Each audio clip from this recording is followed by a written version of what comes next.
BlogTalk Radio. Hello, everybody, and welcome to this week's Kundalini Conversations on BlogTalk Radio.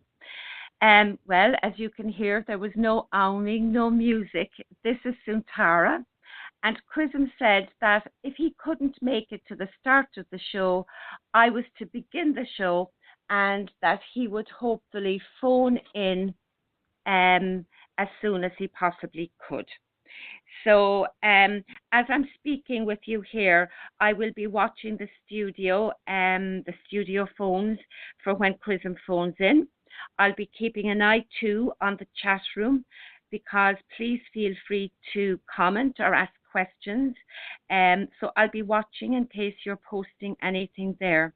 And if anyone listening in the studio on their phones, if they want to ask a question, and it's quiet there at the moment, but if anybody wants to ask a question, just press the number 1 on your keypad, and a question mark icon pops up here in the studio, and I will know that you want to come on air, that you want to contribute. So I just want to say thank you in advance for patience, because I might not get to you straight away. So, okay, I'm not being allowed to tap dance this week because Chrism told me that this might happen, and he instructed that I was to speak about, to speak on the topic of ego and how we can use reversals to overcome egoic thinking and behaviors. So those of you on Facebook today may have read a post I wrote there in the early hours of this morning on that topic. And so what I have decided to do is to read that script, and I'm just going to read it out, and well, then I will see, what will unfold from there. And what did I do with it? I actually, just before I came on air, I typed it out, guys. I didn't type it, but I actually copied it, and I have no idea. Okay, give me 2 seconds, and I'm going to go over to the group, and I will read it from there. This post is about ego reversals. Okay, so here we go. Okay. A means by which to educate ego away from its reactions to all of its triggers is to introduce reversals into ego's intimate sphere of expression. Ego reversal literally reverses ego's first reaction. So, for example, if ego reacts to a trigger with irritation, impatience, the reversal means the ego is made to witness calmness, tolerance, and patience, opposite things, in practical ways for that particular situation. Ego reversal forces ego to do the very opposite of what it was going to do. Now, this might sound easy, but it's not such an easy practice to begin. For once you even start to consider doing ego reversal as a practice, ego will not be so happy and will typically counsel you away from it being forced to change itself through reversals. However, if you can ignore ego, or if you do a reversal of that counsel, and if you do begin the practice, what can begin to unfold is amazing.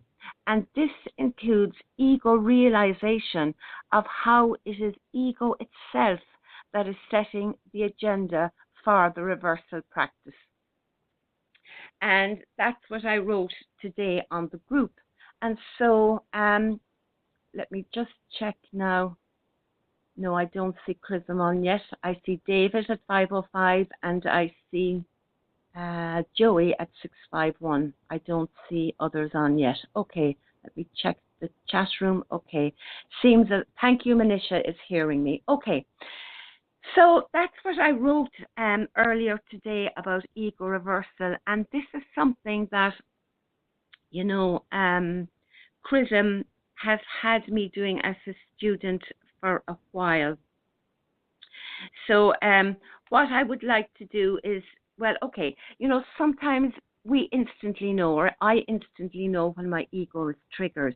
And that's the easy thing, you know, when I respond out of anger, it's very obvious to me. If it's unjustified, or if I'm mean or nasty or impatient or inconsiderate, these sort of things. But other times, well, it's not so obvious that our ego has been triggered. Um, for me and for all of us, really, ego has ultimately been controlling our thoughts and behaviors for decades. You know, it's used to being in the driving seat. My ego is used to being in the driving seat. And, you know, it even gets us sometimes to admire some of our responses and our reactions to triggers. You know, we can even label them as positive through our ego thinking. You know, we can say things like, oh, I was very passionate about that, or I defended myself well there, when in truth, you know, we may have defended ourselves by verbally lashing out and attacking the other person. So in the context of Chrism's teachings about ego reversal, it's not just about using reversals for those big issues, the obvious ego reactions. Chrism strongly suggests that we begin to apply ego reversals all the time to our ego. And this is something that, you know, may not be so obvious to us, you know. So I'm just going to check once more, guys. I'm sorry for being a little bit... Cool. Okay. Hi, Cole. You're very welcome. I'm starting the show. Chrism hopefully will be joining us shortly. I'm going over now and I'm checking the studio. 952 is Rosemary. Hi, Rosemary. I'm not going to go on yet to you there, but I just want you to know that Chrism, glad you're here. Chrism will be joining us hopefully shortly. So I'm talking about the ego and ego reversals, and okay, so where was I? Okay, so I'm talking about the not so obvious things, how we can begin to look at ego reversals as a strategy, how we can begin to, you know, insert that into our everyday living, not just the big ego reactions, although it's very good to do it then. In the context of Kundalini, it's good to start using ego reversals throughout our day. So, you know, there are times when ego can, you know, appear, you know, ego can be very nurturing of itself and kind to the self and self-validating. You know, it can do things that make ego feel important, and that validates its existence and how it is with us through the day. Things that give ego a boost, you know, ego can try to, things that will place ego above other people. So I want to give an example, and I was thinking of this before I came on air just a while ago, and I'm going to use the example of an ice cream cone, you know. Now, an ice cream cone is very trivial, guys. So, I mean, it's a metaphor in one way, but it's also real for me, you know, an ice cream cone. I'm using that as a real example, a trivial example, but still one that might be able to demonstrate how ego reversals can be inserted even in trivial things and can have an impact and a teaching for the ego. And excuse me as well if my throat, I'm still having some issues there with my thyroid vocal cords since the operation. Okay, so let's say I'm passing a shop, okay, and I get the urge to buy an ice cream, which happens often. You know, ego, you know, my past life, my conditioning, I like the sweet. Ego likes the sweet aspect. For me, you know, I've had this lifelong addiction to sugar. So using that metaphor, I really have had it. And at various times in my life, this has expanded. This addiction has actually, you know, grown into sugar gluttony, really. sugar porn. And, you can transfer that into, maybe that's not relevant for you, but maybe there's things that you can relate that to in your life, So the ice cream feeds, that which is actually not good for me. Okay, it's damaging my body. It's sort of feeding an appetite that is greater than the appetite I have for sugar. It feeds my senses, my taste, my mouth, my stomach, but it's actually blocking senses as well, because there a sort of a chain reaction occurs on all levels and in my various bodies. Like I'll get a sugar rush, I'll get a sugar low, I might get tired after eating the ice cream because of the chain reaction within my body. And this then has a further impact throughout my day, on what I was planning. So, and there's lots more. But so there I am, the urge comes to get the ice cream. And because, I know all of this already through I know all of this about the ice cream when the ego says, go and get this ice cream. Because I've committed to practicing reversals, I'm going to not get that ice cream, haven't I? I'm going to walk right past that shop. So, so that's what I do. And, okay, so what has happened there? I've done the reversal, and I might actually feel good about that, at least initially. There's various things that can occur after you've done a reversal, and feeling good about doing it can be part of the process, and there's some ego in that as well. I'm feeling good. I didn't do that. I did the reversal of what I was being prompted to do.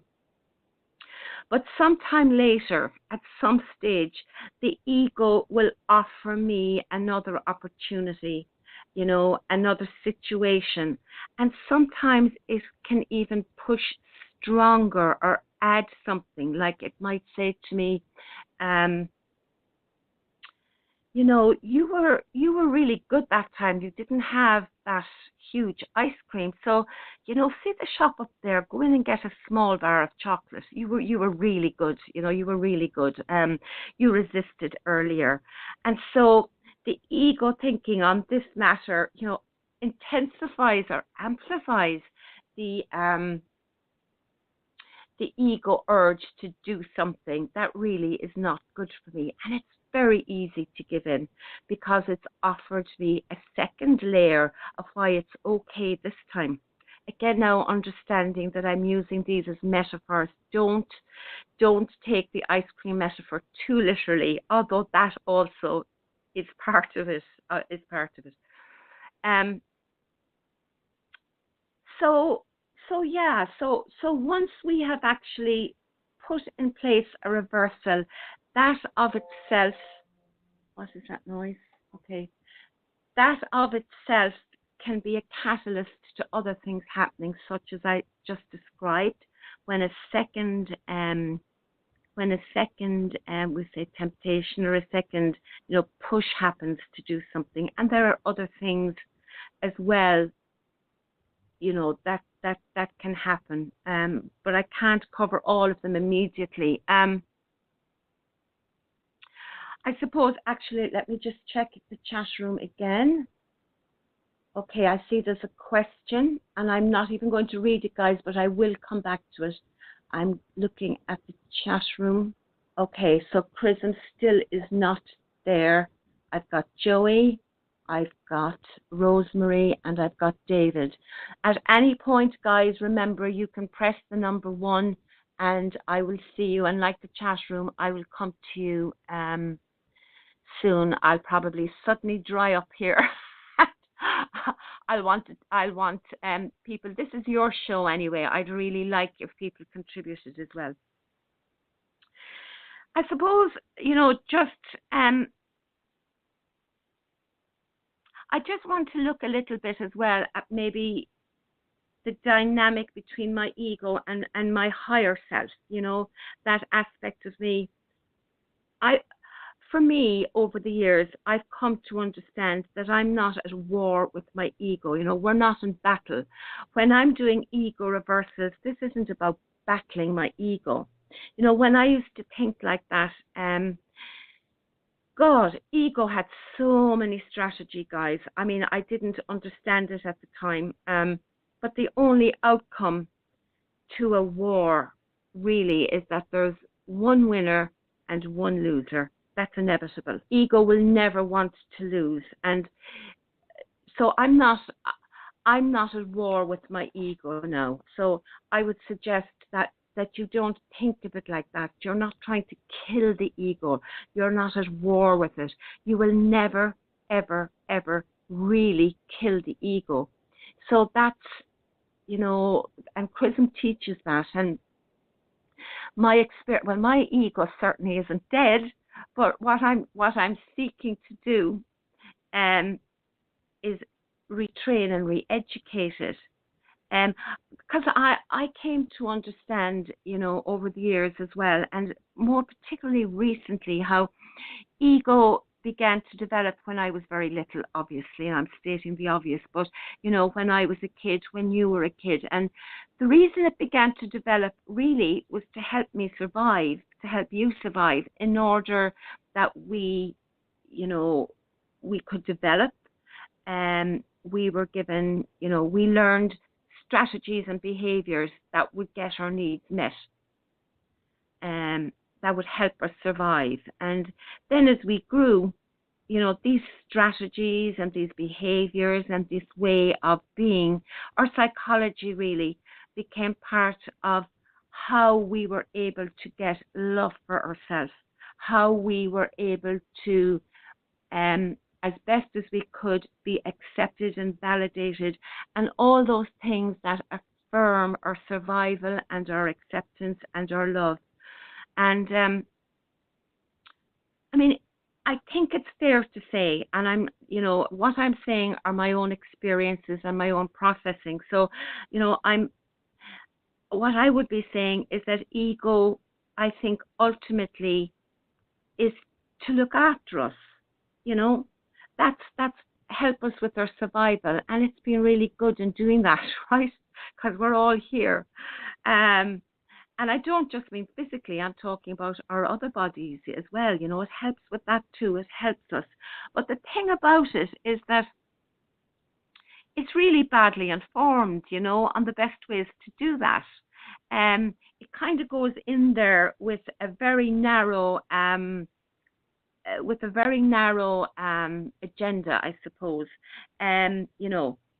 Ego and ego wants that to control, because when it doesn't have control, it feels like it's dying. It really does, and it wants to survive. And that's why if we place ourselves, I feel, into battle or into war with ego, we're really setting the stage for a very difficult time.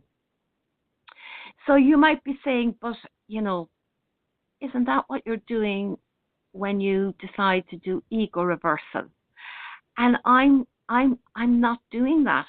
I'm actually seeing it as a way to teach my ego a new way of being, showing it that it can survive and thrive when we force it to do the ego reversals.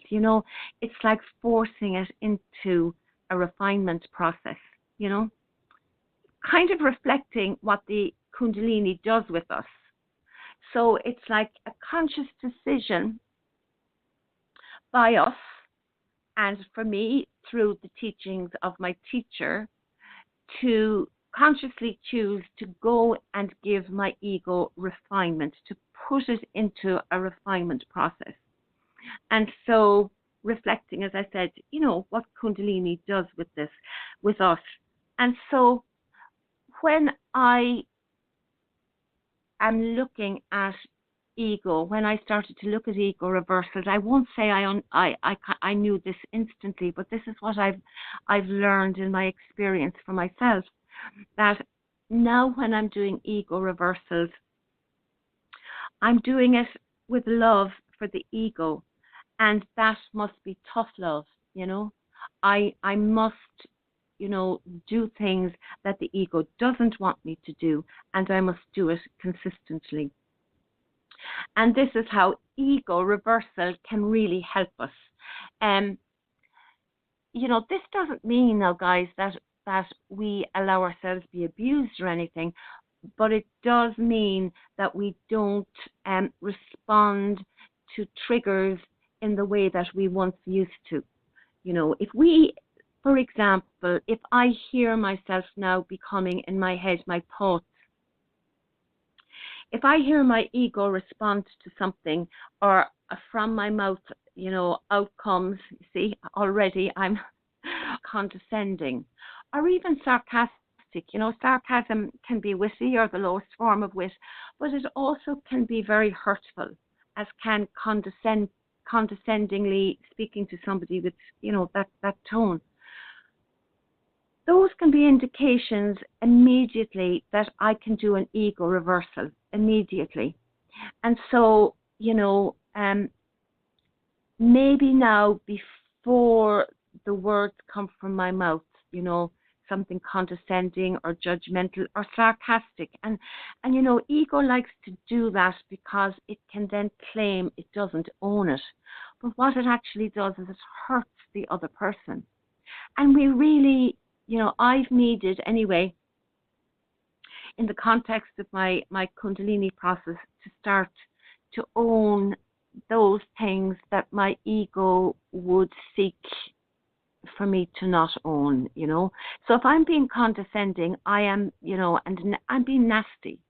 And so now maybe before something like that rises and, you know, becomes words, I can do an ego reversal with a thought so that it never reaches my mouth.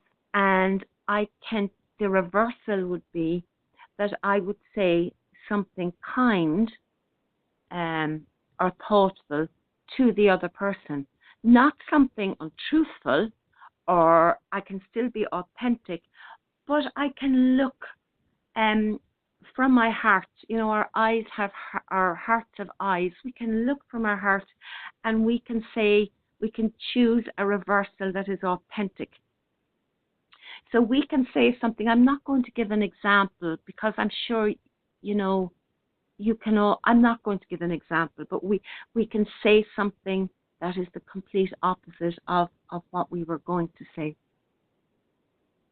And that's another example of an ego reversal. And right throughout our day, we can do this from small little things. I remember Chrism saying, I don't know if it was last week or the week before, we can deny the ego. We don't have to have that, you know, big dessert. We don't have to completely finish the meal or stuff our face. Oops, my battery. Uh-oh. 1 second, guys. Where's the battery? How did that happen? Okay, 2 seconds. Yikes. Yikes. Okay, sorry. Everything is fine. Okay. So we don't have to, my train of thought is completely gone. Okay, it's gone. I have no idea what I was saying. Okay, so let me go to the chat room. Yes, there are some questions there. I'll be back to you now straight away, guys. I'm going over to the studio. No sign of Chrism. Okay. Chrism is traveling, and that always creates a difficulty with BlogTalk. My gosh, we have gone to the most outrageous places to try and get internet because Chrism doesn't have, you know, unlimited data or anything like that. And when he's traveling, he needs to keep as much data as he can for the work that he does with people and on the groups and you know, that sort of thing. So he's probably this minute seeking somewhere that he can go and get click into the internet. Or he said that he would try and phone in. That's why I'm also looking at the phones here. He might try and phone in. Okay, I'm going over to the chat room. Okay.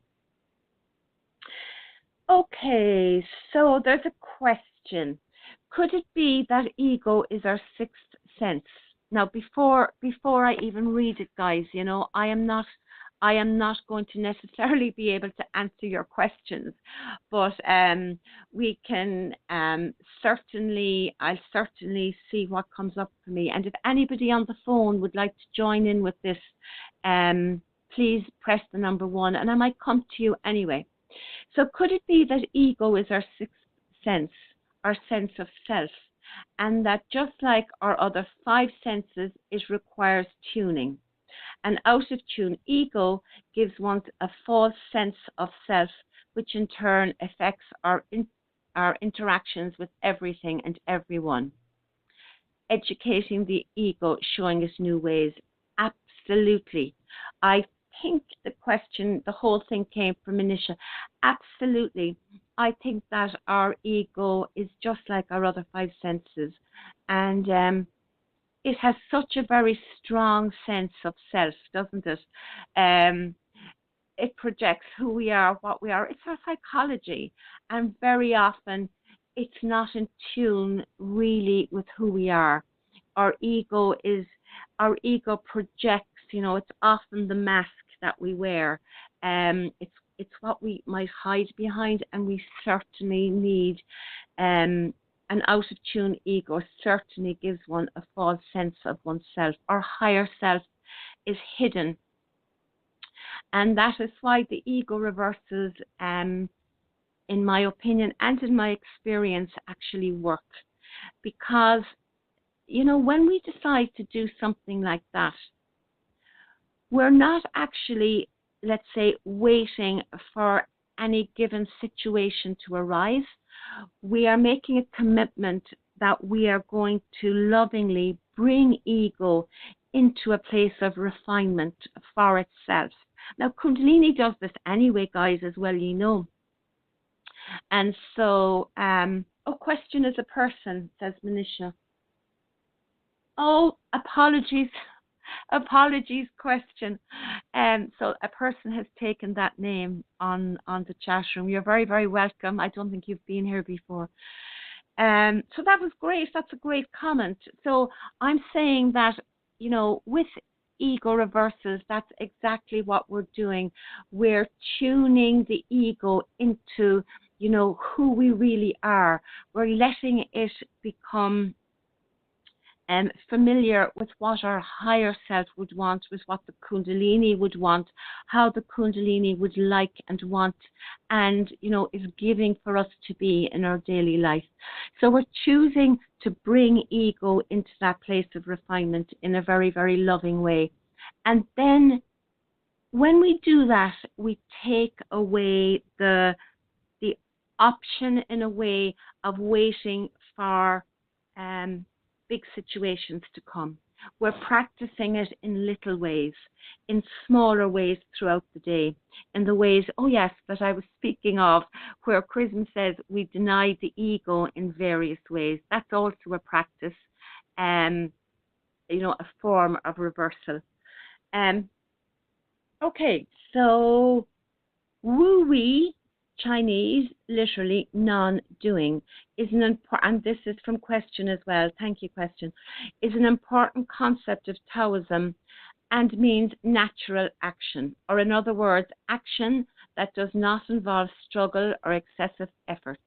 Wu-wei, which I am possibly pronouncing incorrectly, is the cultivation of a mental state in which our actions are quite effortlessly in alignment with the flow of life.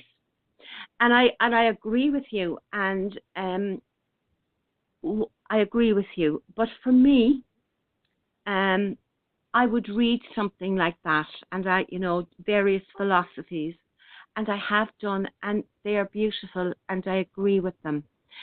But it's not something, and that is where I am going, but that is not something that I have found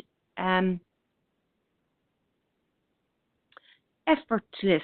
I mean, it does take some effort from me. I have to set it up for myself because there's a lot going on in my life, you know. I'm not living in a vacuum. I'm not living in a situation where I have triggers going morning, noon, and night, you know. And I would have had quite a strong ego, which I'm very grateful for, on one level, and many of us do. And it can take a while for us to move into that place. We have to retrain it, so that we do become in alignment with the flow of life. And for me, you know, I have periods of time where that is actually the case, you know, that is actually the case. And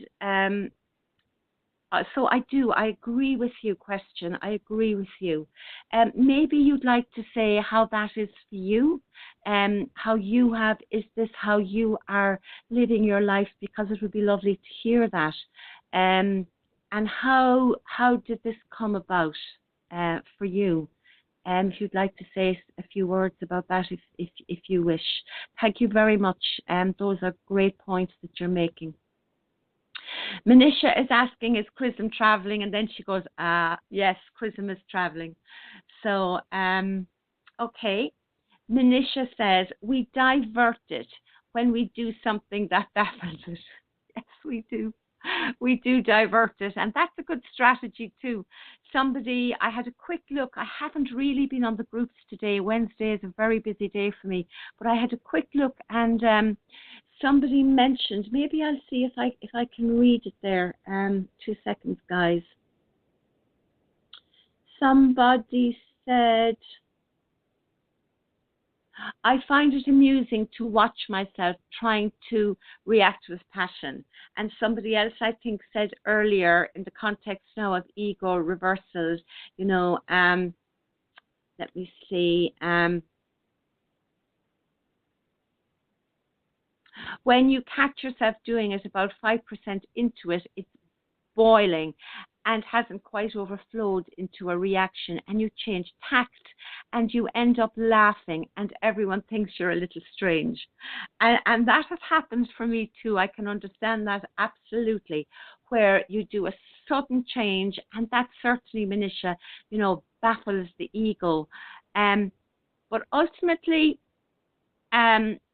you know, and we can laugh, and humor is wonderful, but ultimately we really, in my experience, also want to bring the ego in to a consistent self-correction. You know, it's not that this is self-correction, but it is part of the training for self-correction. It's another aspect of it, when we do ego reversals. So we do divert it, and we need to do that in emergency situations sometimes, but we also need to, you know, we need to include it and all of that as well, so that it knows what's going on. Cole says hi. Manisha says hi to Cole. Cole says, did you post to Manisha about the Berlin seminar today? And yes, she did. There's a fabulous photograph of Chrism on the group, that Manisha says she took the photo in Berlin last year after the seminar. And Manisha says she hears me, and anytime somebody posts, the whole thing vanishes in front of me. To educate it. So I'm going to, I wish Manisha could come online actually, because I'd love her to talk about the seminar. Do you have any credit in your Skype, Manisha? Because you're rarely, you're not always up. It's actually heading for midnight here, but with Manisha, it's heading for 1 a.m. So she's been a real late lady tonight. If you had any credit, Manisha, it would be great for you to come on and just speak a little bit about the seminar. And I'm back in the studio, and I'm seeing an 848 number. So I'm going to go in case that's Chrism. 1 second, guys.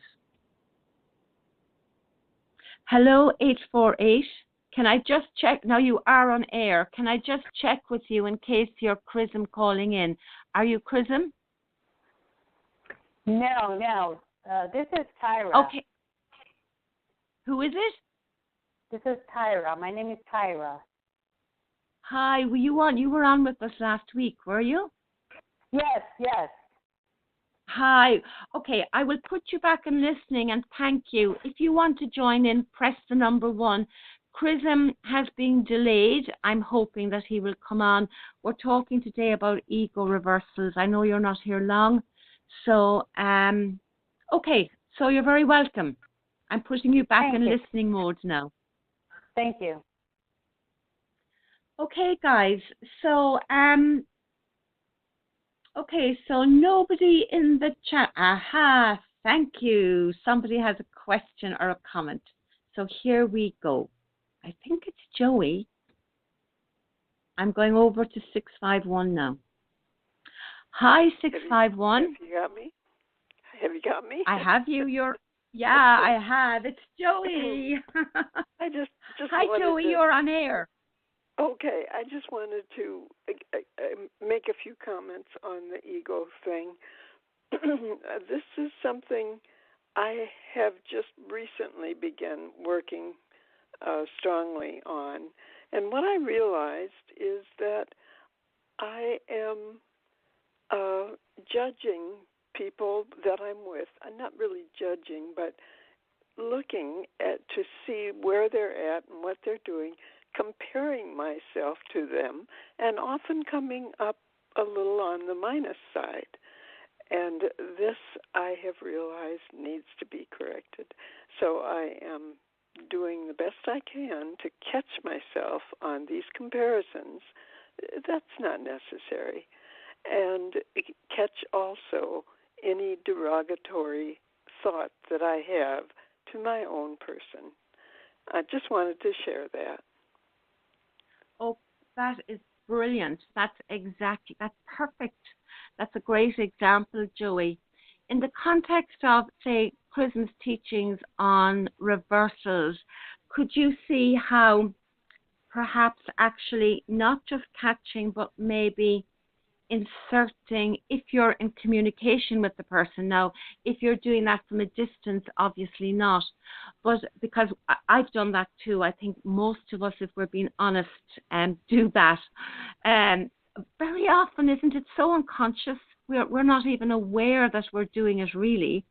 So when we come into that awareness, that's great. But if you're talking to somebody, could you see how a reversal and you maybe saying something could actually be helpful? Absolutely.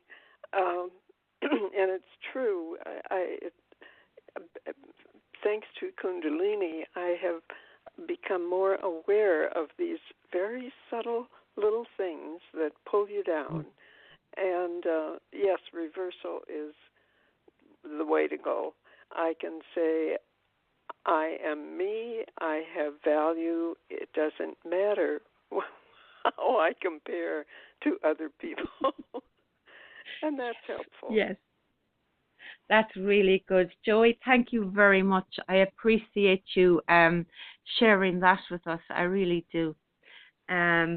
I met Joey. Can I say I met Joey and myself met in person. Joey's from Minnesota because and herself and Rosemary do a huge amount of work for Chrism's seminars, and they also do these wonderful, I'm watching the photographs of, and Katie as well, I'm watching the photographs of Katie's group and on the seminars group, where you do these expos, which you go, don't you, with and you set up a table. Will you tell us a little bit about that, Joey, and what you do? Would you mind? Oh, well, we Rosemary has this very well organized, and I'll pick her up at 6:30 in the morning or 7:30, whatever. We have to get there a half an hour before it starts in order to set up, and we get all kinds of little papers out, and we have a CD of Chrism's playing. And we sometimes are able to Skype Chrism at some time during the day. So we'll have a little blurb that says, would you like to come back at 1 o'clock and talk to our teacher? And we also tell, my opening line is always, are you familiar with the phrase Kundalini? And most of the time I get a comment, I've heard of it, but I don't know anything about it. So that launches you into a description. And if the person is genuinely interested, we encourage them to give us their phone number or email so that we can contact them when we know exactly when we're going to be doing a presentation and if they were interested in coming. And if they seem really open to what we're saying, we offer to give them a what do you call it? Is it the blessing? The blessing, yes. Ishti. Is it an Ishti? Ishti blessing, is it? Well, is it called Ishti? We usually do the Om Namah Shivaya Om blessing, which means I am at one with all that I am. So it's always an interesting day. Oh, thank you for sharing that. Your voice is very, I can feel the Kundalini on it, Joey. It's very soft and gentle, and I can just imagine somebody meeting you at the seminar, at the expo, and you being very kind and warm and welcoming and explaining about the Kundalini. So yourself and Rosemary do a huge amount of work, because really, I think very often, am I right in saying that a lot of people have heard the term Kundalini in the context of Kundalini yoga, and that's not really what you're bringing to the expo. No. Yeah. I'll often tell the story of gurus who are seeking the awakening. Many times, often they spend their lives often in prayer, and when it happens, their students see them going into these strange poses, and the students think, well, maybe that's the way I can get an awakening. So they go into these strange poses, and that is the source of yoga. So it's a little backwards, but that's it fabulous. has really nothing to do with. It has nothing to do with Kundalini, really. It's just a kind of copy of the poses that happen, and they're good. They're wonderful exercises. They are indeed. But it's not Kundalini. Yeah, that's right. Joey, thank you so very much for calling in and for sharing that. And I started off, didn't I? But I got sidetracked by telling people that I had met you. I was honored to meet Joey when we were in Peru. Joey came to Peru with a group of people from Kundalini, the Facebook group really, and we all traveled to Peru and we partook in, it was a Kundalini pilgrimage really, towards the ayahuasca, and we participated in some ayahuasca ceremonies there, and I met Joey in person. And one of the days, Joey, please God, please Kundalini, I'm going to get on a plane and I'm going to go to one of the Minnesota seminars. I'm dying to go there and it would be great and meet the community there in Minnesota. I would absolutely love it. So maybe next year that would be really a wonderful thing to do for me. I'd be honored. So I'm going to go. Thank you very much. I put you back on listening, Joey. Thank you. Chat room. Okay, so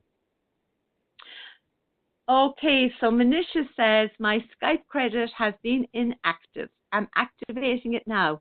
Okay, it might take some time. Let's see if I'm still awake. Listen, Manisha, if it's too much for you or it's just too much hassle, don't do it really.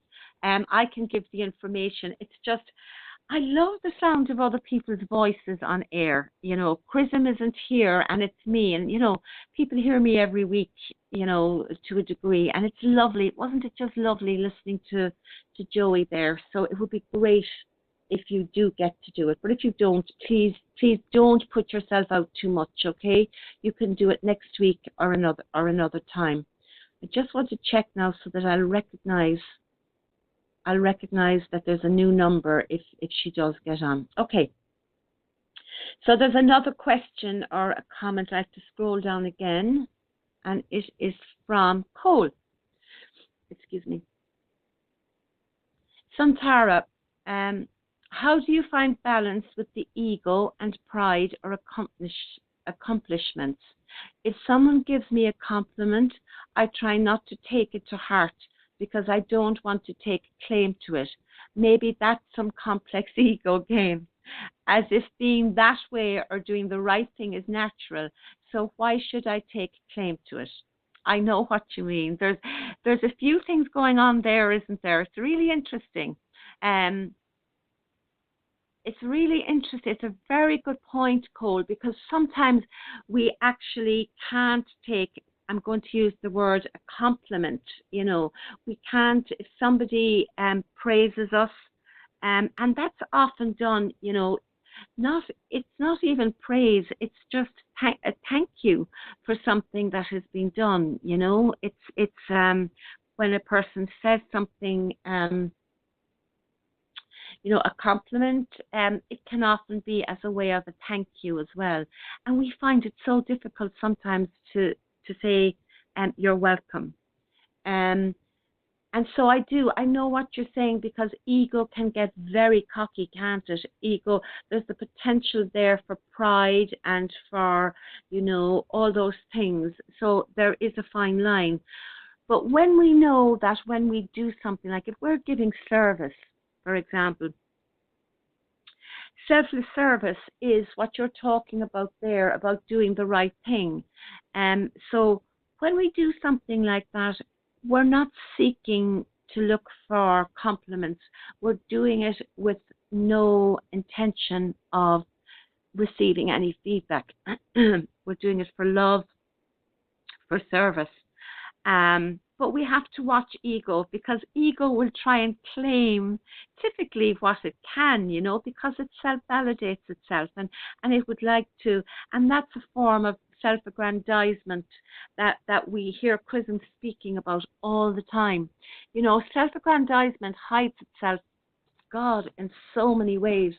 I remember when Chrism used to say to me, you know, watch your self-aggrandizement, and I'd go, I don't self-aggrandize. Like, what are you talking about? But of course, you know, it's a little bit like what Rosemary said, or what Joey said there. We can be very unaware of some of our ego, how the ego presents itself. It can be very, very subtle. And so self-aggrandizement, you know, claiming pride in our accomplishments, it can be that way. So we have to watch that. And if we catch ourselves doing that, we just self-correct. But we also need to be able to say you're welcome from our heart, because a person is welcome, you know. It's like as well, you know, if we're doing something, you'd often hear, you know, let me give Chrism again as an example. You'll hear Chrism saying, you know, thank the Kundalini. It's the Kundalini with regard to healing or different things. It's the Kundalini. We need to be able to see that it's the Kundalini. It's our higher self too, in some respects, when we do these things, and that never, you know, that doesn't seek really any acknowledgement. If we begin to find ourselves seeking acknowledgement for what we've done, which is kind of related to what you're saying, perhaps there, Cole. If we find ourselves seeking acknowledgement, well then, that is ego, and we can not just self-correct, but we can do a reversal there. So if I do something, or if I know that I'm going to do something that is going to place me into a position of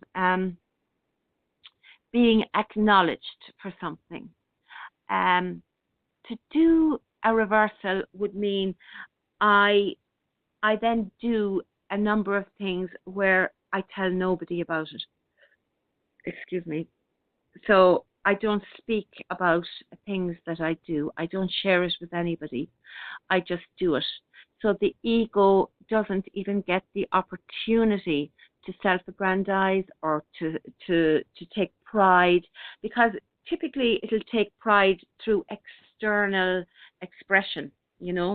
Ego doesn't hold that quietly to itself. Typically, it's either talking to us, and telling us, and we will begin to hear that. So typically, that's not what, typically that's the case.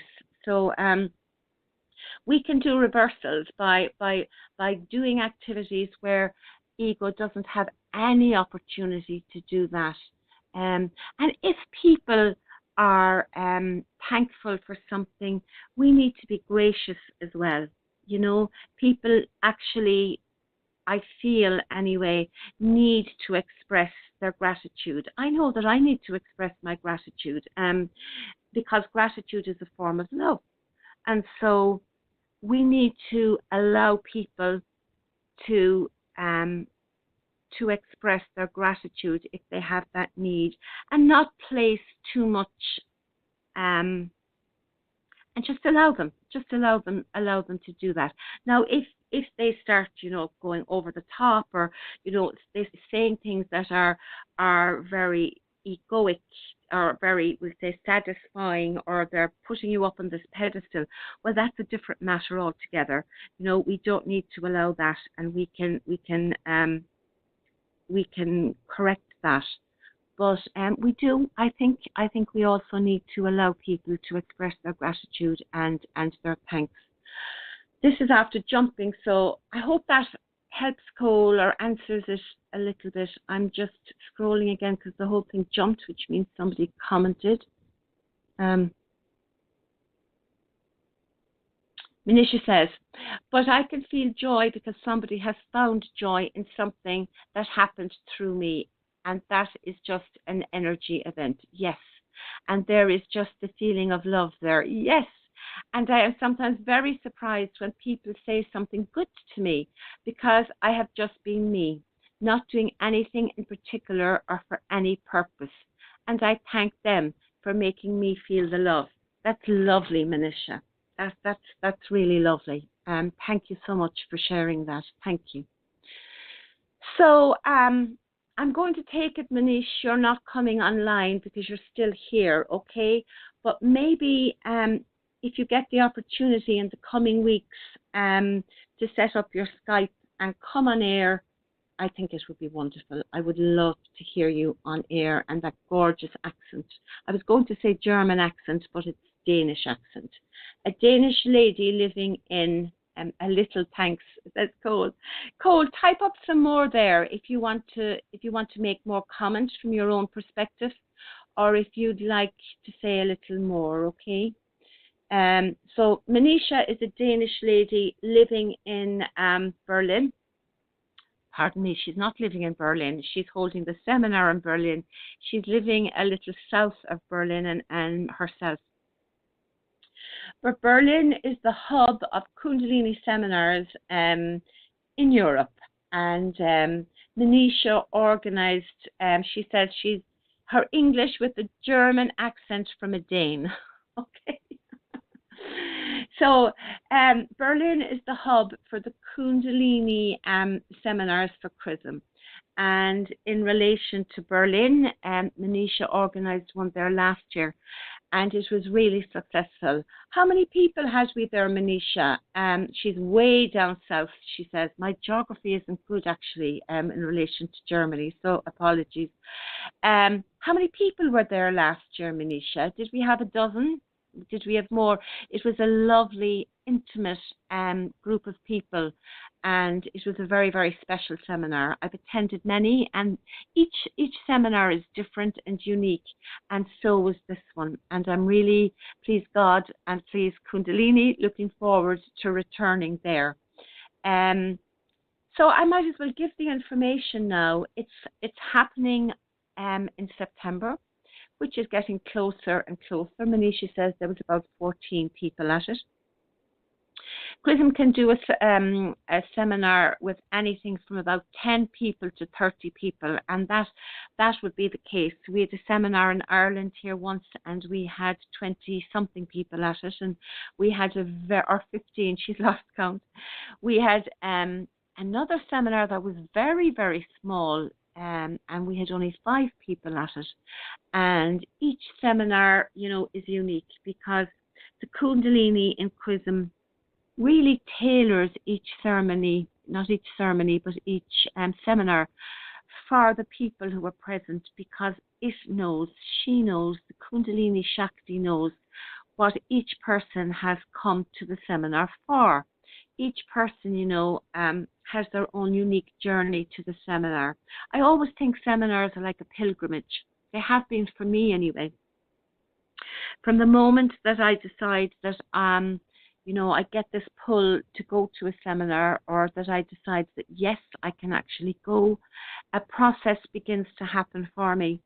And so the seminar and the connection with the Kundalini can actually begin way before the seminar. And when each individual arrives to the seminar, the Kundalini in Chrism knows exactly what's going on. It's a divine consciousness. Chrism will not have met, some of the people, so he doesn't need to, because the Kundalini knows, and that's how the seminars work. And I'm always in awe and in in gratitude and devotion, really, for the fact that Kundalini does this, and that the divine has unity in the various places around the world that Chrism has travelled to. So, okay, Manisha says yes, it's a pilgrimage, and it certainly is. So that's happening in Berlin on the 16th and the 16th and the 17th of September. It's a Saturday and it's a Sunday. There might be some option for the Friday for private students of Chrism, or for people who have been working with the safeties for some time. So we can look at that. Manisha will talk to you about that when you contact her. But typically, it's the typical ceremony. Why do I keep saying ceremony? It's the typical seminar. Saturday and Sunday begins at 9, finishes at 5 each day, but really it doesn't finish at 5, because typically when when the seminar is over, we head off for something to eat, and it continues in a different way until we all retire for the night, and it begins again the following morning. It may begin with people meeting for breakfast, or it can begin at 9 o'clock, and it continues right through. Some people have to leave after the ceremony, after the seminar. Stop it, Amelia. Actually, it's kind of a ceremony too in some respects. I keep saying that word. So it is a ceremony too in some ways. Of course it is. So we may be together as well on the Sunday night for the majority of the people, and then the following day people begin to go back to their homes. And last year, we had people from Berlin who were present. We had people fly in from different places. I flew in from Ireland. We had somebody fly in from France, fly in from Belgium,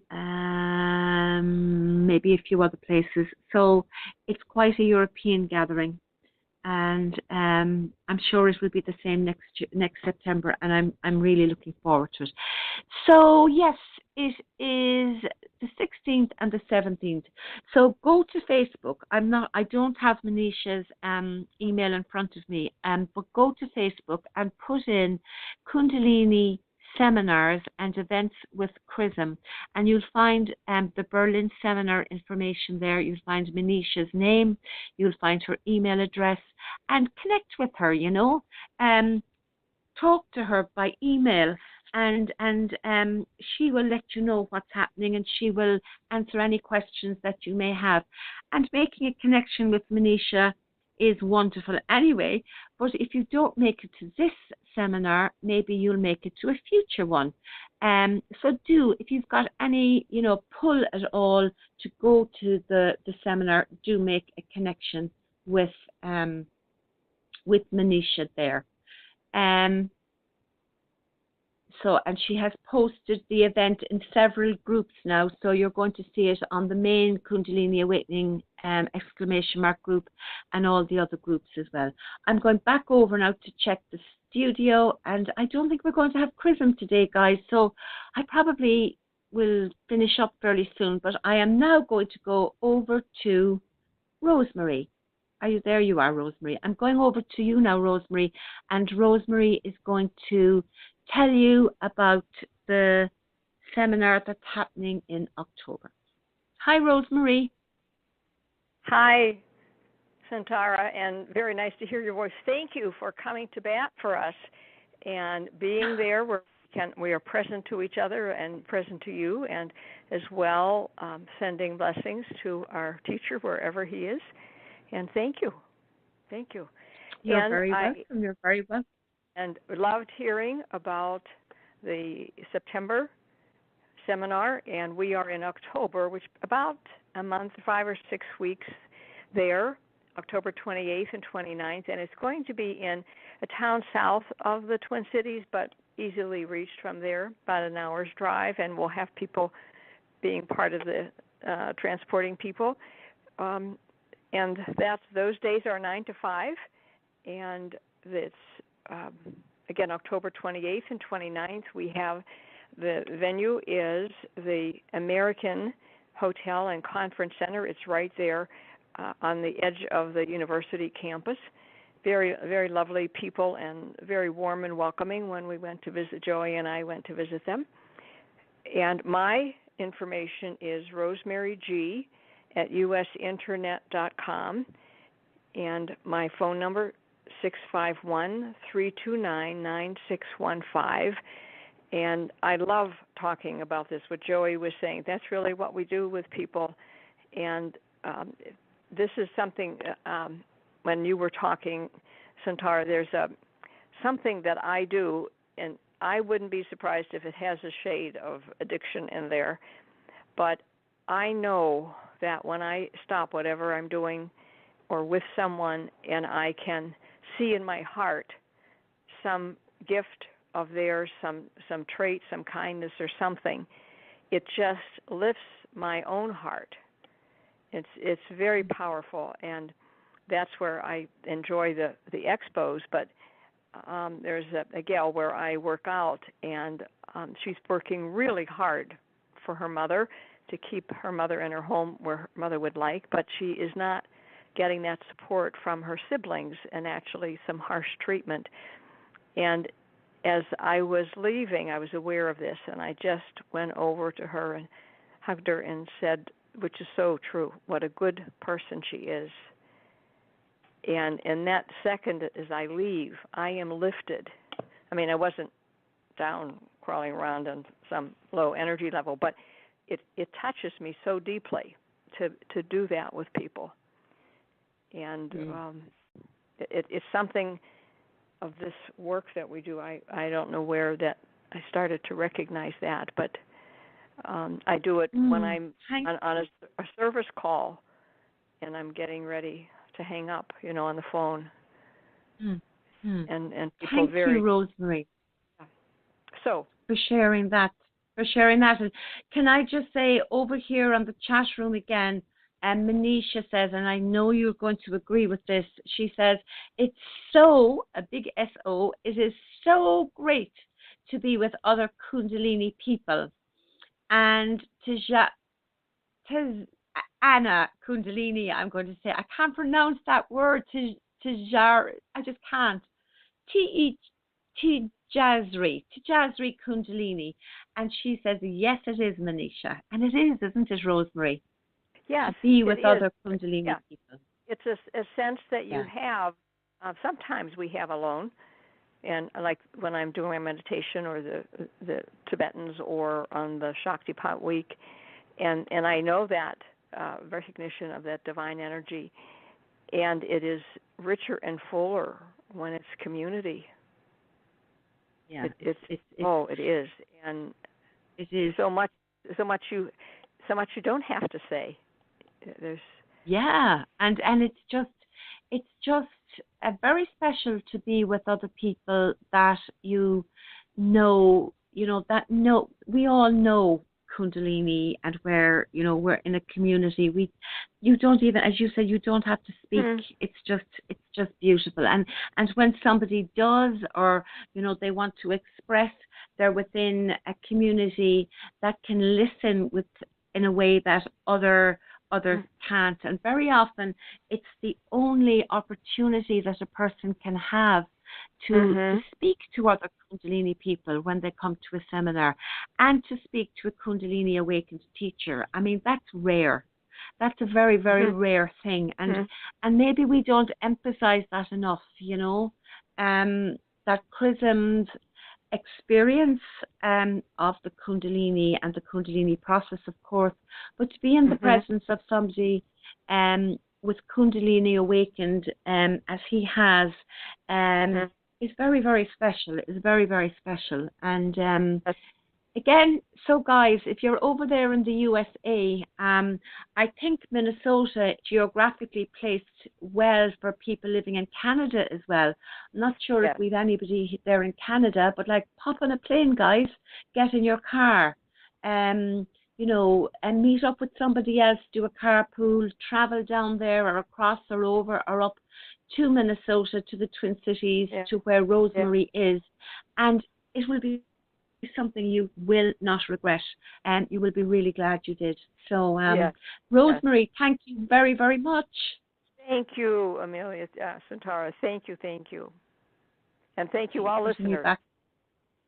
Putting you back in the blue, guys. Wherever Chrism is. I'm looking at 5:05. David, do you want to join in? I'm not going to, if I see a question mark coming up there, I will go to you. If not, I won't. Maybe you don't want to say anything, or you've got nothing, you don't want to. But anytime you've come on, it's been lovely to hear you. So if you do want to come on, please feel free to press that number 1 button, and I will go over to you.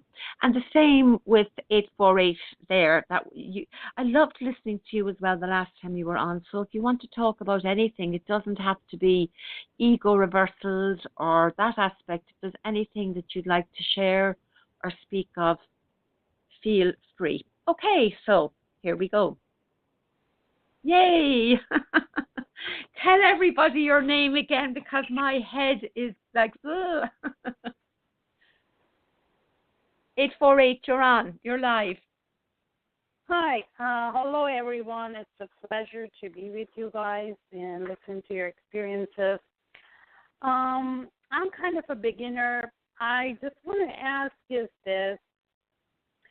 When I do meditation, like after meditation, I feel like I'm in some zone out phase. I don't know how to describe it. Like I'm very foggy and dizzy, and it stays for a long period of time, maybe half of the day. And is this normal, or what's kind of happening here? Okay. Well, what I'd say, what's your name again? I'm sorry to have to ask again. It's Tyra. You can call me Tyra. Tyra. Tyra, is it? Yes. Tyra. Okay. Thanks, Tyra. Yeah, sometimes coming out of meditation, and this is obviously happening often for you now. Has it happened more than once? Is it happening every time? Yeah, it's every time, and even if I don't say, I say sometimes it's to myself, skip a day or two for meditating, but it just keeps coming to me. I feel like I go out in like a zone out phase, like I'm there, I'm not there. My kids are telling me, Mom, where are you? Just sitting there? Are you sleeping? Are you awake? What are you doing? Okay. My head kind of feels off, like it's like a somebody cut my head off, so it's completely tilted on my chest. And I really thoroughly enjoy it. I'm not complaining, but it's like you're in some when kind it's of a happening drug. though, Tyra, that I just one or two things for clarity. You're saying that's the phase, that's you phasing out. That's not you doing meditation. This is what happens after meditation, yeah? Yeah. When you're with the kids. Yeah, okay. Mm-hmm. And when that's happening, are there safety issues, with regard to the children, or with regard to, are you present with them, able to keep them safe, or is there some danger around this happening for you? No, they're safe, right? Like after dinner, we will be sitting in the bed or whatever. And as soon as I have my quiet time, like I finish up my chore or whatever, even if I'm driving by myself, that's like my own time, and it will start happening to me. Okay. Well, that can happen. That can happen. It's almost like my experience of that happening is it's almost like spontaneous meditation without me consciously meditating. Would that be anything like it? Yes, you're absolutely right. It's like I go into this meditative state, and I like there might be any number of TV or radio or anything. It will not bother me, and I'm like in my own world. Yeah, and it's I can relate. I can relate to that. The reason that I asked about the safety issue is that that's not such a great idea if you're driving the car. It's not that you've any control over it, but there's a few things. If that was to begin to happen in a situation where you're driving the car, for example, it would be very important that you wouldn't, that you would come straight out of it, or that you would pull up the car, or that you wouldn't put yourself at risk. And I'm assuming that you would do that, right? Correct, yes. Yeah. So if you're at home and you're finished your chores and all of that, I suppose, if that's how it's happening, the Kundalini is waiting, is allowing you, isn't it, to do all those things that you've got to do before this begins to happen. Yeah? Yes. So, there's nothing wrong. Right. I don't think you can do anything about it, or that you should even try. That said, how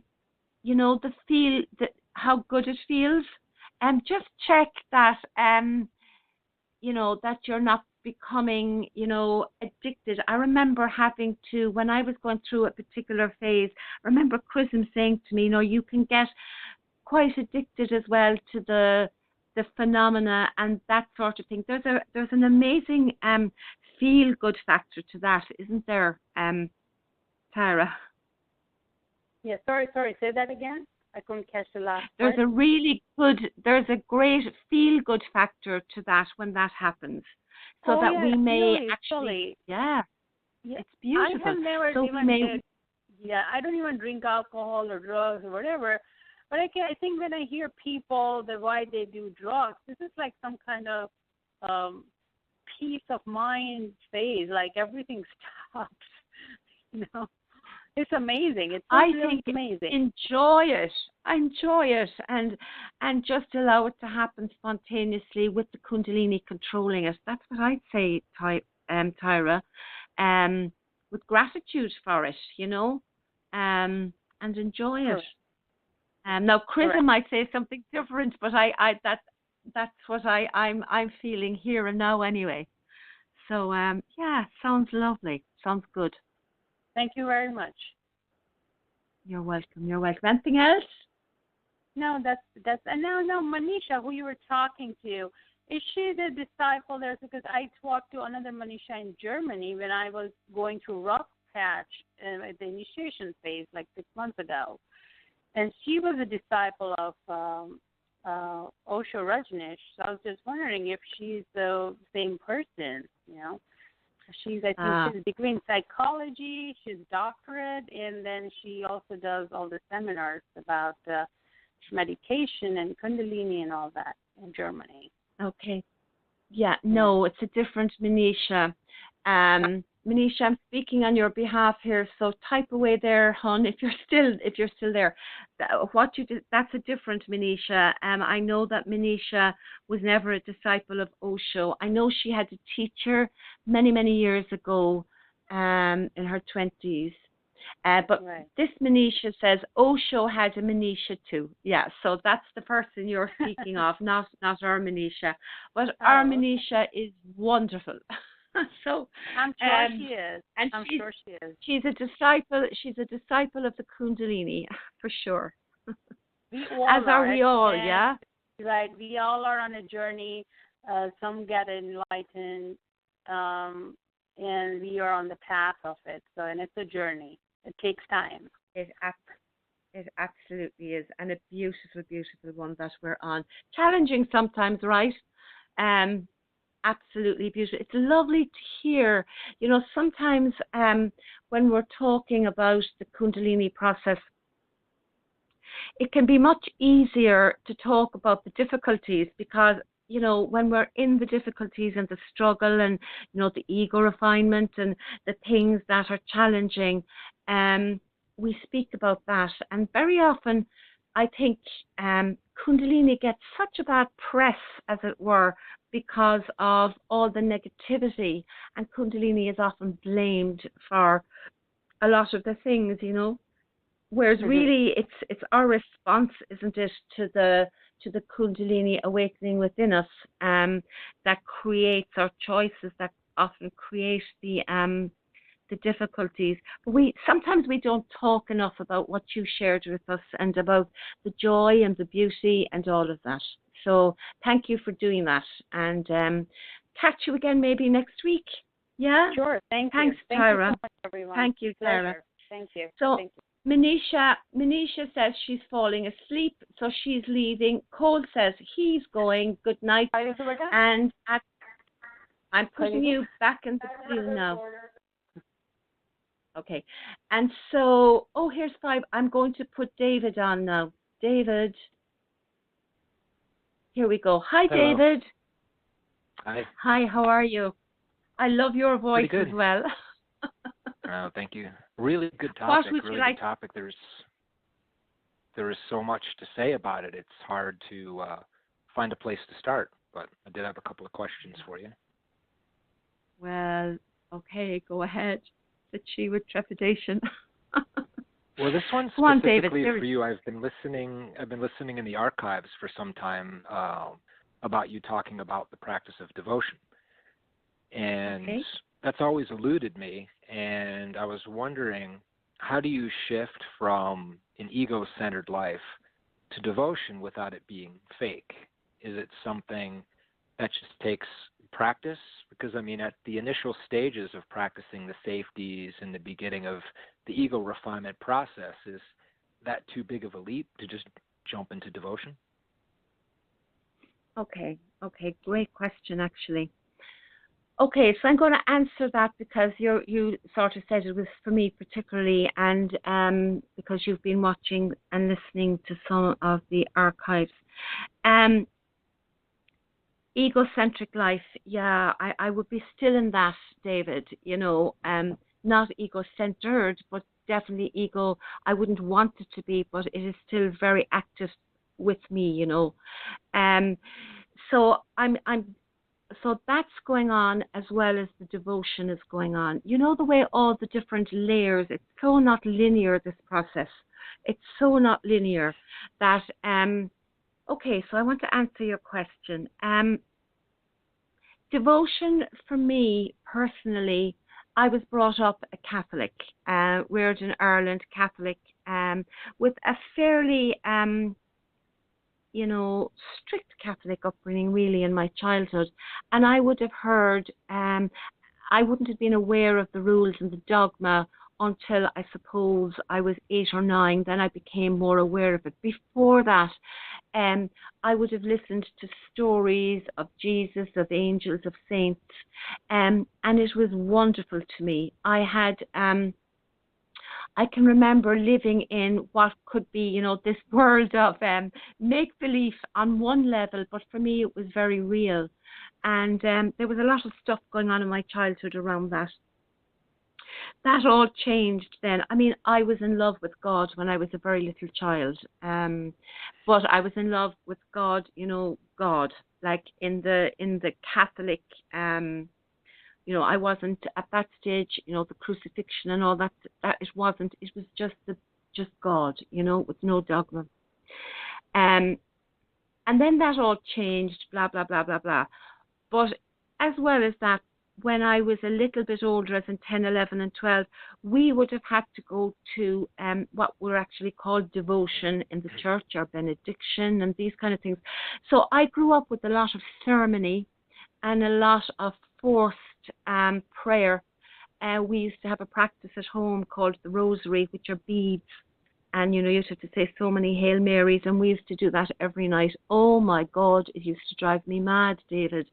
And I was such resistance, and I would do everything to avoid it, And in our park where we lived, that was typical of every family. So I pretended I was in my friend's house, she'd pretend she was in my house, and we often got away with it, And so then I went into my teenage years, and the usual story, you reject and all that sort of thing. Yeah. But I was always seeking truth. So fast forward to, my struggle with the Catholic Church, my rejection, all of that sort of thing. And then the Kundalini, before I ever knew the name, leaving out all the activation stuff now, right? When I had the awakening event, that was extraordinary for me. It was a very devotional experience in a way, like it was emerging with God. And I had lived for many years with, I'm going to call it a fear of death, just to simplify it. And after that was completely gone. When you experience that, even when you are the pits afterwards and you do everything, and you screw up and you can never, that signature, that knowing is always with me. So then, that initial amazing kind of 2 weeks, we'll say, where my feet didn't touch the ground and I was actually in devotion and in all of that for those days, that passed. And what happened to me then is I went straight to hell because I thought I was abandoned, and all my old conditioning of the Catholic Church came back to me, and I thought I was possessed by the devil. So I suddenly realized, am I answering your question, or am I getting there, I wonder? I think I am. Yes, so yes, you are. What I'm saying to you really, David, is like that would be kind of my background until, and then that devil aspect, that all went away, and there's a big story there, and I won't even go into it. But when the Kundalini awakened again, and that's not the right phraseology, but when it became again active, I knew I had a choice. I could follow fear, or I could follow what the Kundalini was going to do with me. And so, and then Chrism, I was at that point in time when I was led immediately to Chrism. And so those three things, fear or love, and then the love was devotion and surrender. I always knew that. And then Chrism just affirmed all of those things for me. And so I would have, I was talking there with about spontaneous meditation in a way. I would have spontaneous devotion. I would just fall on my knees. I couldn't help it, with love and just absolute love and devotion for the divine that was within and without and all of that. And then the practices that I began, Chrism would have introduced some of them to me. And that was very interesting because an awful lot of my resistances then to devotion, my egoic responses that you're talking about there too, I think, started to conflict.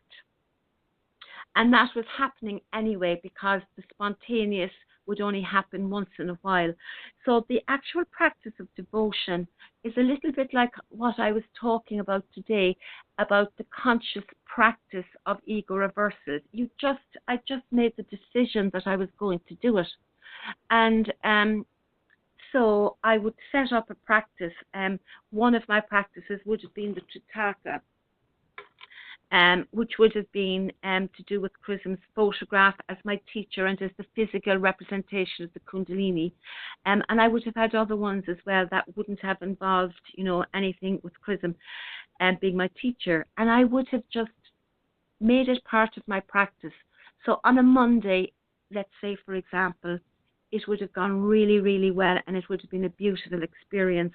On the Tuesday, my ego would be going, are you for real? This is absurd. Mm-hmm. And all my conditioning would come in talking to me, David. And so the choice then is to stop it or not. And so, you have to, or I have had to go through that struggle, for the want of a better word, or that ego contradiction to devotion in order for me to go deeper into it.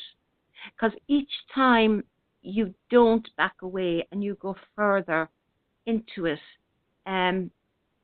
it opens up, grace opens up for me, and I connected more and more with the divine within myself and the Kundalini. And so, and that then enables and helps, again, it's not linear. And so so does that answer it a bit? Yeah. So rather than go to war with the ego, you kind of treat it like an entity and step back and just don't really listen to it. Try to retrain it. And the ego reversal kind of sounds like what is it? I just blanked out. Can relate what you to that. use for entities to completely reverse what they're trying to get you to do. Is it the cauldron of reversal, or the crucible of reversal? That's crucible right. Crucible of reversal, that Chrism right. calls it. Yeah. That's right, David. And I'm actually having, you probably know because you're on every week, I'm having entity, a particularly difficult entity thing at the moment, which, it's not happening now, but and over the years there would have been some intrusions from entity, and the crucible of reversal was essential for me, and that is ego reversal. I remember at one time a couple of years ago when I was having an entity intrusion, I stopped. Even it wasn't as vocal or as obvious, let's say, as it is now at the moment. And I stopped differentiating between ego and entity at that point. And I did use the ego reversal, or the ego, what's it called? I'm blanking now. The crucible of reversal. Without having to even consider what it was that was, with, in inverted commas, attacking me or seeking for me to do something that was away from the path that my Kundalini and my Kundalini's agenda. I just stopped labeling it entity or entity. It was like a one thing, and that was helpful to me for a time as well. So the entity, the reversals that I'm talking about today with ego in a practical way is exactly like the crucible of reversal. The crucible of reversal, though, would be more for very specific things. Do you know what I mean? Would be more for bigger. Whereas the reversals would be something that maybe we can introduce on a more consistent basis. What do you feel about not going to war? What are your thoughts on that? Well, going to war, I mean, really weakens you. It doesn't really do any good. It's kind of part of your fight and flight response, and it actually makes you less present, less conscious, and less able to be present for the Kundalini to work through you, and it's really not the way to go. I kind of learned that the hard way. I've done both. Learning things the hard way is, do you think we all have to go through learning things the hard way? I mean, I think we can help each other, and certainly, listening to other people, and Chrism has certainly, I feel, shortened my having to do everything the hard way. But I think there's no escaping it. What do you think? Yeah, I think in some areas people do. I mean, whether it's karma or whether it's just severe ego resistance, I think some things do, for sure, have to be learned the hard way. Hopefully not everything, but... I agree. I agree. There are aspects of that equation that really have to be reduced to the lowest common denominator. And, as Chrism said in one of his episodes, you really need to be ground down by the boot heel of the Shakti. Sometimes that has to happen. Say that again, slowly now. You have to be ground down by the boot heel of the Kundalini, by the Shakti, as Chrism would say. Oh, very good. Yeah, you do. Yeah. Yeah. I can relate for sure when you said that the Kundalini awakening event, the merging with the divine, and definitely for me too, brought me right into gratitude and devotion. And I hadn't felt that before. I didn't even know those words and what they meant. I thought grateful meant, oh, you just lent me $50. Thank you. That's what I knew of gratitude. I was, 23, maybe 22 at the time. I didn't know. But right. Wow, you were young. Yeah, wow. It was drug induced, so it set me up for a hard time. But so all these years later, I'm getting into the practice of devotion and looking where to start without my ego derailing me every step of the way. And yeah, you're right, it's definitely not a linear process, that's for sure. Oh, it's so not. I've heard Chrism, I think, says it's a vertical process. And I mean that connects in as well, of course, with the 5 Tibetans being a vertical form of yoga and all. It is a vertical process, really, isn't it? As below, so above, and as within, so without, I think. But it's like nothing you can really describe, is it? I mean, in terms of the process itself and the experiences, we can but take aspects of it and look at it. But everything is so, and we have to do that. I mean, there's no other way of living with it, really, but to do that. But also the experience is so beyond our ability, isn't it, to describe it, and yet we know it. Does that make sense? Yeah, for sure. It absolutely. I mean, it's experienced through every part of your being, including the ego. It's just burns right through all the 5 bodies of expression. Yeah, for sure. Yeah, absolutely. And that's why we need to include the ego, and not exclude the ego. We include it. I like that, actually, what you just said.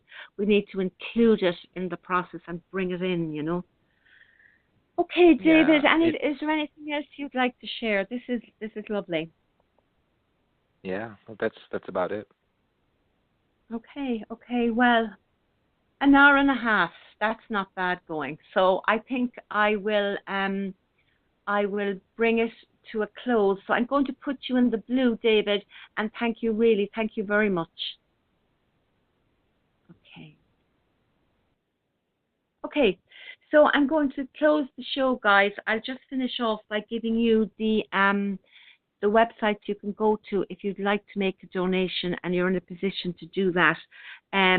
I would encourage you to do it if you're in a position to do it, because donations are needed, they're gratefully received, you know yourself, Chrism doesn't ask for donations. He doesn't donations for all the work that he does.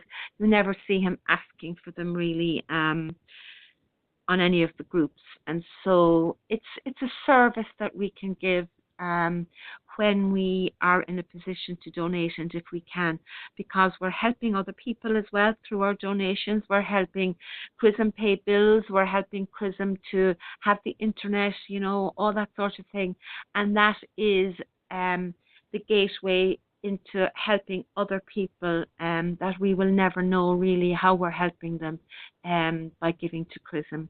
And that's a service to the Kundalini and a service to our fellow Kundalini brothers and sisters. So you can go to www.kundalinisafeties.com, or you can go to www.chrism-kundalini.blogspot.com, and you will see a donate button in one, and if the donate button isn't on the safeties, you scroll down to the end of the page and you'll see in small print how to make a donation, and click on that, and it's a very easy thing to do. So thank you all very much for joining us today, and hopefully Chrism will be back next week, and we will see you at the same time, same channel. So good night, everybody, and thank you.